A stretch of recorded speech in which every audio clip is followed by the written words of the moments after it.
جگہ کو خوبصورت بناؤ گے، میں رب العالمین وعدہ کرتا ہوں اے بندے تم میری جگہ کو خوبصورت بنا دو، میں تمہارے دل کو خوبصورت بنا دوں۔ سبحان اللہ، سبحان اللہ۔ یہ اللہ رب العزت کا کمال کہ اس نے ہمارے دلوں کے اندر یہ ایمان کی روشنی کو ڈالا، ورنہ نہ تو ہمارے پاؤ پیسے اس قابل ہیں، نہ ہماری جائیدادیں اس قابل ہیں، نہ ہمارے من اور تن اس قابل ہے کہ ہم اللہ کی راہ میں خرچ کر سکیں۔ اور اللہ کریم یاد رکھے مسلمانان ہند اور مسلمانان پاکستان اور تمام دنیا کے مسلمان جتنے بھی دنیا میں مسلمان بستے ہیں، سب کا ایک ہی ایمان ہے، قولوا لا الہ الا اللہ ودخل الجنہ، کہ ہم نے جس نے اللہ کریم کا کلمہ پڑھ لیا گویا اس نے جنت کا دروازہ دیکھ لیا۔ یہ ہمارا ایمان ہے۔ اگر ہم اپنے ایمان کو مضبوط کریں گے، اپنے من کی طرح تن کو بھی صاف کریں گے، تن جو ہے وہ بعد میں صاف ہوتا ہے، من پہلے صاف ہوتا ہے۔ سبحان اللہ۔ ہمیشہ من کی بات اگلے مسلمان بھائی کو اچھی لگتی ہے، تن کے کپڑے اور تن پہ جو جسم اور چمڑا ہے وہ اچھا نہیں لگتا۔ وہ اس لیے اچھا نہیں لگتا، آپ خوبصورت کپڑے پہن کے آؤ گے تو وہ کہیں گے ماشاءاللہ آج تو بڑے اچھے کپڑے پہنے ہیں، فلاں بھائی نے اچھے کپڑے پہنے۔ یہ کپڑے اللہ کی بارگاہ میں مقبول نہیں ہے، اللہ کی بارگاہ میں صرف من کی روشنی قبول ہے۔ اور من کی روشنی وہ ہوتی ہے جو انسان کی روحانی زندگی کے اندر سرایت کرتی ہے۔ وہ کیسی زندگی ہے کہ آپ کسی کے ساتھ معاشرے کے اندر کسی کے ساتھ زیادتی نہ کریں، ڈاکہ زنی نہ کریں، زنا خوری نہ کریں، چوری نہ کریں، کسی کا حق نہ کھائیں اور دوسرے مسلمان بھائی کو نقصان نہ پہنچائے، کسی کے لیے بغض نہ رکھے اور کسی شخص کو اپنے علاوہ بے ایمان نہ سمجھے اور کسی دوسرے شخص کو ایمانداری کا لیبل نہ لگائے اور اپنے آپ کو حاجی نہ کہلوائے، اور دوسرے شخص جو مومن انسان مسلمان ہے وہ آپ کی نظر میں بد کردار ہو، یہ آپ کا من صاف نہیں ہے۔ من اس وقت صاف ہوتا ہے جب رب العالمین نے من کی روشنی کو دل کے اندر ڈالا تو فرمایا فاذکرونی اذکرکم واشکروا لی ولا تکفرون، اے بندے پہلے تو میرا ذکر کر، جب تو میرا ذکر کرے گا تو میں ساتھ میں آسمان تک پر اے بندہ مومن میں تمہارا ذکر کروں۔ سبحان اللہ، سبحان۔ جب من کی روشنی اندر چلی جاتی ہے، ایمان منور ہو جاتا ہے، تو اس کے بعد کیا ہوتا ہے کہ آئینہ مصطفیٰ سامنے نظر آ جاتا ہے۔ وہ بندہ آئینہ مصطفیٰ دیکھ کر یہ دیکھتا ہے، جب دیکھتا ہے کہ آقا کریم صلی اللہ علیہ وسلم میرے من کی روشنی کو بھی دیکھ رہے ہیں، اس من کی روشنی کے اندر یہ کمال ہوتا ہے کہ جب بندہ اس دنیا میں جو فانی دنیا ہے اس سے چلا جاتا ہے، وہاں قبر میں فرشتے آ جاتے ہیں، کہتے ہیں من ربو کا، بتا تیرا رب کون ہے۔ دوسرا سوال ما دین کا، تیرا دین کیا ہے، فرشتے سوالات پوچھتے رہتے ہیں۔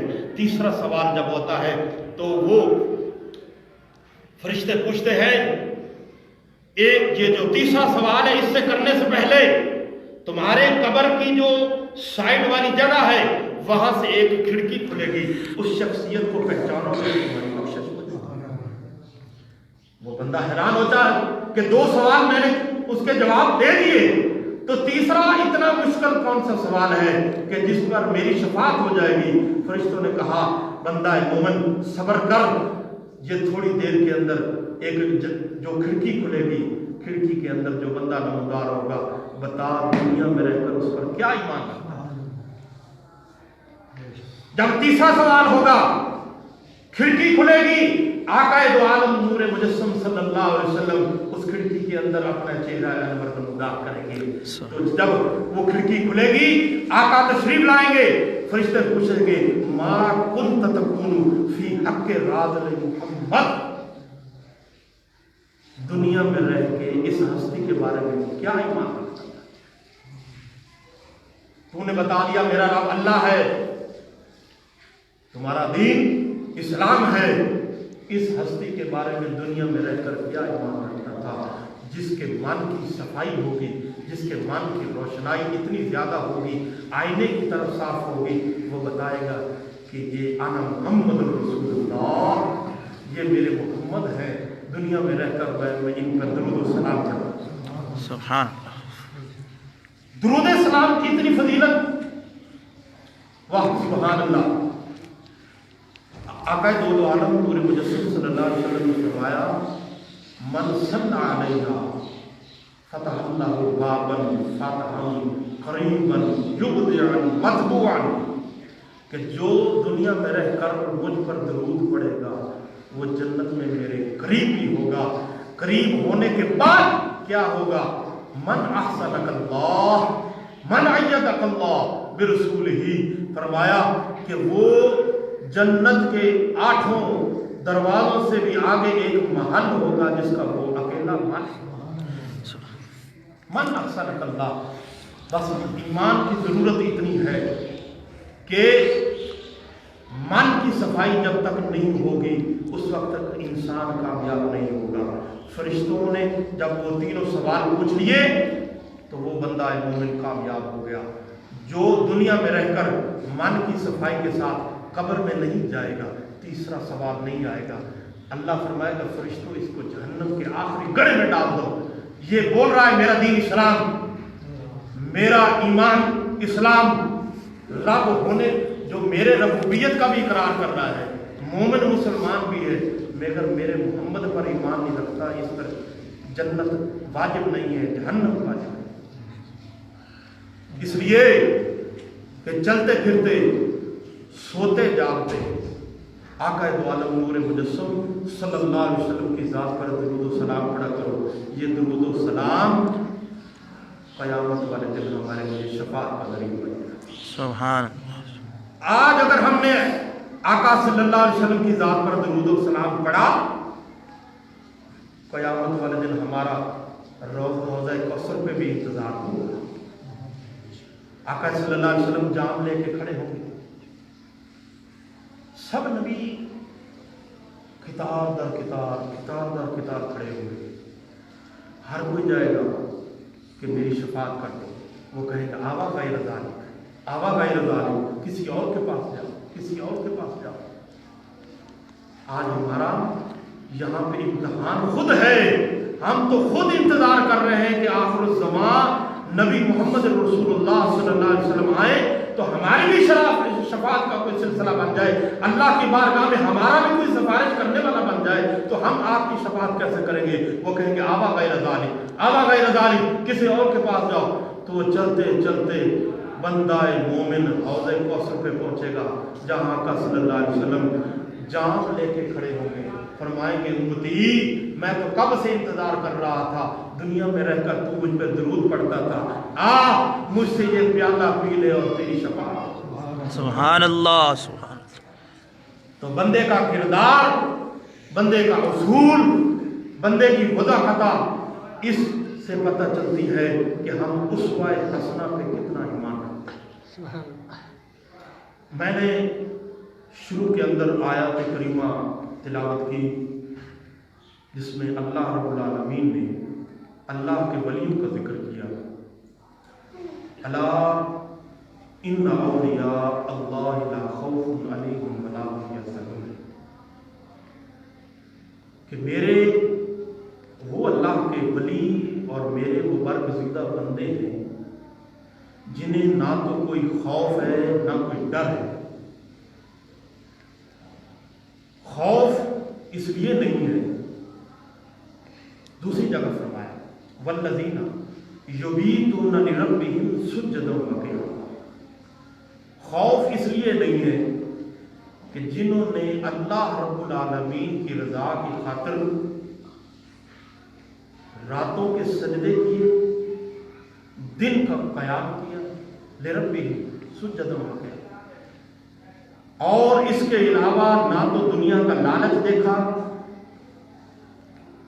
نہ حرص پیسے کی دیکھی، نہ زمین و جائیداد کا لالچ کو دیکھا، فقط رب العالمین کی بارگاہ میں سجدہ ریزی کی اور اپنے گناہوں کی معافی مانگتے رہے۔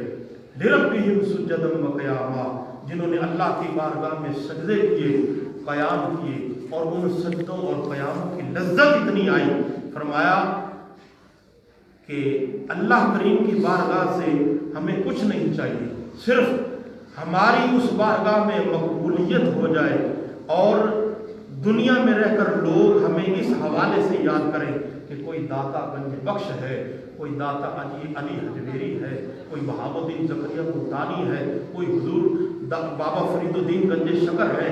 یہ نام ایسے نہیں مل جاتے، یہ نام کام کرنے سے ملتے ہیں، یہ اللہ کی بارگاہ میں جھکنے سے ملتے ہیں، یہ اللہ کی بارگاہ میں سجدہ ریزی کرنے سے ملتے ہیں۔ جب وہ اللہ کی بارگاہ میں سجدہ اور قیام کرتے ہیں، دنیا سے بظاہر چلے جاتے ہیں، فرمایا ولی ہمیشہ زندہ ہوتا ہے، اس کو مردہ مت سمجھو۔ اللہ کی بارگاہ میں جو مقبول بندہ ہو وہ اسے مردہ گمان بھی نہ جو ہے نا، وہ شہادت کی نوعیت کا اور شہادت کی فضیلت کے برابر اولیاء اللہ کی شان ہے۔ شہید کا جب پہلا قطرہ زمین پہ گرتا ہے تو اللہ کی بارگاہ میں وہ مقبول ہو جاتا ہے۔ یہ سرحدوں پہ پاک فوج ہماری جو شہید ہوتی ہے نا، یہ ہمارے ملک کو سلطنت کی حفاظت کرتے ہوئے شہید ہوتے ہیں، تو یہ مت سمجھا جائے کہ وہ دنیا کی سلطنت ہے، وہ دنیا کی سرحدیں ہیں، نہیں، وہ اللہ کی بارگاہ میں شہید ہوتے ہیں اور مقبول ہیں۔ شہید کا معنی گواہ ہوتا ہے، جو گواہی، شہید کسے کہتے ہیں؟ جو گواہی دے۔ تو گواہی کون دیتا ہے؟ جو زندہ ہو۔ گواہی کون دیتا ہے؟ جو زندہ ہو۔ مردہ شخص گواہی نہیں دے گا۔ جب قبر میں ہم مردے کو دفنا کے آ جاتے ہیں تو وہ کسی بات کی گواہی دیتا ہے؟ نہیں۔ شہید ہمیشہ زندہ ہوتا ہے، اللہ کا ولی بھی ہمیشہ زندہ ہوتا ہے۔ زندہ ہوتا ہے تو قبروں پہ ہجوم ہوتے ہیں، زندہ ہوتا ہے تو قبروں پہ ہجوم ہوتے ہیں۔ مغلیہ سلطنت کے جتنے بادشاہ ہیں لاہور میں جا کر دیکھ لیں، جہاں جہاں ان کی قبریں ہیں وہاں آج کتے پھر رہے ہیں، اور وہاں پہ جو ہے وہ گندگی کے ڈھیر لگے ہوئے ہیں۔ کیوں؟ ان کا من صاف نہیں تھا، عیاش پرست تھے وہ لوگ، ان کا نہ تو من صاف تھا، نہ تن صاف تھا، نہ وہ دنیا مسلمان لوگوں کو تکلیفیں انہوں نے پہنچائی، اذیتیں انہوں نے پہنچائی، زنا خوری انہوں نے کی۔ ان کی قبروں پہ آج بھی کتے بھونک رہے ہیں۔ اندازہ کریں، سامنے قبر ہے مغلیہ خاندان کے اس کے بادشاہ کی، تو اس کے بل اپوزٹ حضور داتا گنج بخش علی حجویری رحمۃ اللہ علیہ کی قبر پہ لوگوں دیکھو میرے داتا کا کیا حال ہے، اس کا کیا گنج بخش فیض عالم مظہر نور خدا ناکسارا پیر کامل کامل آرا۔ ادھر ہجوم ہی ہجوم ہے، داتا سب کو دے رہا ہے۔ وہ ایک ملنگ بیٹھا تھا نا، تو داتا علی حجویری کی بارگاہ میں دروازے پہ بیٹھ کے وہ کہہ رہے ہیں داتا 10 روپے دے دو، 10 روپے دے دو۔ تو وہ جو نا قریب سے ایک بندہ گزرا، اس کا من صاف نہیں تھا، منافق تھا۔ وہ کہہ رہے ہیں اے اللہ کے بندے، وہ تو اللہ کی عظیم بارگاہ سے تم مانگو، یہ داتا تمہیں کیا دے گا؟ وہ پھر کہہ رہا ہے داتا 10 روپے دے دو، داتا 10 روپے دے دو۔ وہ بندہ پھر بولا کہ ارے بندے، جس نے ساری کائنات بنائی، جس نے ساری نعمتیں دی، تم اس سے کیوں نہیں مانگتے؟ داتا تو سویا ہوا ہے قبر کے اندر، وہ تمہیں 10 روپے کیسے دے گا؟ اچھا، تیسری بار اس بندے نے اس کی بات نہیں سنی، توجہ نہیں دی، پھر اس نے کہا داتا 10 روپے دے دو۔ پھر وہی اس نے بات کی کہ میں تجھے روک رہا ہوں، جو دنیا کا شہنشاہ ہے، ساتوں آسمان اور زمینوں کا مالک ہے، وہ تجھے 10 روپے بھی دے گا، 10 لاکھ بھی دے گا، 10 کروڑ بھی دے گا، تم اس سے مانگو۔ داتا تو قبر کے اندر سویا ہوا ہے، اس سے کیا مانگ رہے ہو؟ وہ بولا کہ جس بارگاہ میں میں بیٹھا ہوں یہ اللہ کا مقرر بندہ ہے، یہ اللہ کا مقرر بندہ ہے۔ پھر بھی اس کی بات سمجھ میں نہ آئی، اس نے کہا تجھے داتا نہیں دے گا، یہ میری طرف سے 10 روپے لے لو۔ وہ 10 روپے دے کے چلا گیا۔ تو وہ ملنگ جو ہے نا، وہ درویش، وہ حضور داتا گنج بخش کی بارگاہ میں ہاتھ باندھ کے کھڑا ہو گیا کہ اے اللہ کے ولی، اے میرے داتا، تم نے 10 روپے دلوائے وہ بھی منافقوں سے، تم نے 10 روپے دلوائے وہ بھی منافقوں سے. اس سے زندہ اور اس سے کمال قیامت میرے داتا کی کیا ہوگی کہ داتا کے در میں منافق آ کے بھی پیسے لے گئے. تو یہ ہے الذین یبیتون لربہم سجدا وقیاما، کہ جس وہ اللہ کے برگزیدہ ولی، وہ اللہ کے عظیم لوگ جو ربوبیت کے اقدار سے اوپر بیٹھے ہوئے ہیں اور جنہیں نہ دنیا کا خوف اور ڈر ہے، نہ دنیا کے مکان اور مقامات کا لالچ ہے، نہ دنیا کا دولت کا لالچ ہے، نہ زمینوں کا لالچ ہے، وہ اللہ کی بارگاہ میں اتنے مقبول ہیں، اتنے مقبول ہیں کہ آج دنیا ان کے در پہ ڈھیروں جگہ. حضرت بایزید بستامی رحمۃ اللہ علیہ حضور غوث اعظم شیخ عبد القادر جیلانی کی بارگاہ میں حاضر ہوئے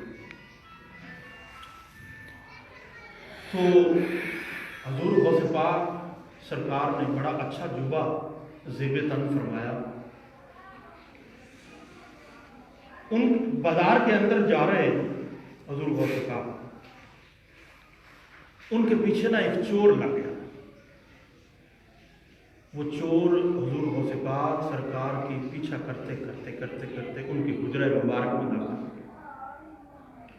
یہ میں بات بتا رہا ہوں الذین یبیتون لربہم سجدا وقیاما، کہ اللہ کے ولی سجدوں میں قیام میں کرتے کیا. وہ چور جب حجرہ مبارک میں داخل ہوا، سائڈ پہ ایک صف پڑی تھی، وہ صف کے اندر چھپ گیا. حضور غوث پاک سرکار اللہ کی بارگاہ میں سجدہ ریز قیام کیا، نماز پڑھتے رہے. تہجد کا وقت ہو گیا، قیام کرتے رہے، سجدے کرتے رہے. دروازہ کھلا تو ایک سلطنت تھی، اس کا نام تھا حضرو. بغداد شریف کے شمال مغرب میں ایک سلطنت، اس کا نام تھا حضرو. تو وہاں کا ایک بادشاہ تھا، وہ بھی مسلمان مومن. اس نے ایک بندہ بھیجا کہ حضور غوث پاک سرکار سے جا کے کہو کہ ہمارا ابدال فوت ہو گیا ہے، ہمیں ابدال دیا جائے. کیا فوت ہو گیا ہے؟ ابدال. ابدال کتب سے پہلے ہوتا ہے، کتب ابدال، کتب پہلے ابدال بعد میں. ٹھیک، کتب کا درجہ ابدال سے زیادہ.